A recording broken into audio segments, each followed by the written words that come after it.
January 20th, 1929. I'm born in New Brunswick, New Jersey. Small town. We're about, I don't know, maybe about an hour and a half to New York. Rutgers University, which is the big state university now, that was their home in New Brunswick.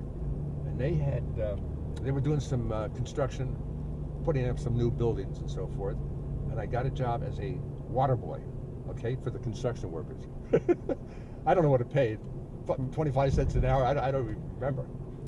A water boy, and that was fun. I was outside all day, and I had a bucket of water, and I went around with the cup and so forth. Worked for the post office a number of Christmases and summers at the post office, delivering mail.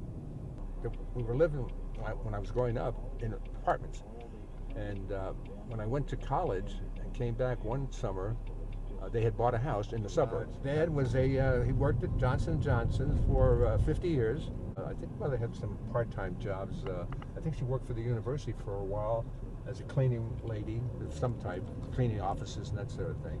My grades were just not what they should have been, and that's why they drafted me, and they were looking for them. But I had finished my third year, okay? This was 1951, so I was 22. I did my basic training at Fort Dix, New Jersey. And I can't remember how long that lasted, whatever it would be, maybe 2 months, 2.5. And from there, I went over to Fort Bliss, Texas, and was attached to a anti-aircraft outfit, that part of Texas. When they had a sandstorm, unbelievable. But their storms just inundated everything. I mean, the cars would wipe the, wipe the paint off the cars. Went out to California, got on a boat, and went over to Japan. Instead of going to Korea, they sent me over to Okinawa, which was, in a way, a pretty good blessing. I remember getting stung by some creature from the sea. Wow! And like we have jellyfish here. This was a big jellyfish, whatever it was. They got me on the arm. In special services, I got to play basketball. We went up into northern Japan, up to Hokkaido, which is way up there. But we played basketball for a couple days, came back down to Okinawa, got in a tournament, took a military flight over to Hong Kong, and that was that was a beautiful city, crowded, And then while in Hong Kong, I'll never forget this as long as I live, there is a Coca-Cola bottling plant. Can you believe this? A total probably of 2 years from the time I went in to the time I was discharged. Came back to California. I think we were there for about 1 or 2 days, and then flew across to New Jersey and got my discharge out of Camp Kilmer, which was right there in New Brunswick.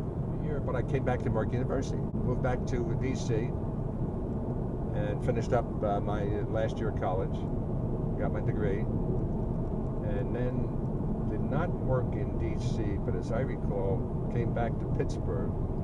I got a job in Pittsburgh. I worked for a finance company for about 3 months, and I didn't like that. I didn't like an inside job. Then I got a job with Procter & Gamble. I believe Procter & Gamble came into the picture then. And Procter & Gamble trained me in sales, and then they sent me to Indiana, Pennsylvania. Guys in management from one company called Syntron, and they made a lot of industrial equipment, vibrating equipment and so forth, conveyors and that sort of thing. And they wanted me to come with the company. Then they transferred me to Dayton, Ohio. I wanted to be in that industrial sales business, and that's where I got this call on General Motors and Ford and all those companies, and National Cash Register and so forth. And it was a good, exciting job. And they eventually, I went to another company who was just starting up. I believe it was U.S. Industries, and they were also in the same kind of business. They had automated equipment, but they were just starting out. It was hard to build up any kind of a business for them. I did it for about maybe 6 to 8 months and so forth. And I met somebody again, all my contacts, with a company in Dayton, Ohio, a nice small company called Joyce Cridlin Company. And Joyce was a big manufacturer of hydraulic lifts for cars, automobiles, and a lot of railroad equipment and so forth. And then they also sold some equipment to all the industrial plants, General Motors again and so forth. Hydraulic lifts and scissors lifts and all things like that nature, but it was mostly lifting business.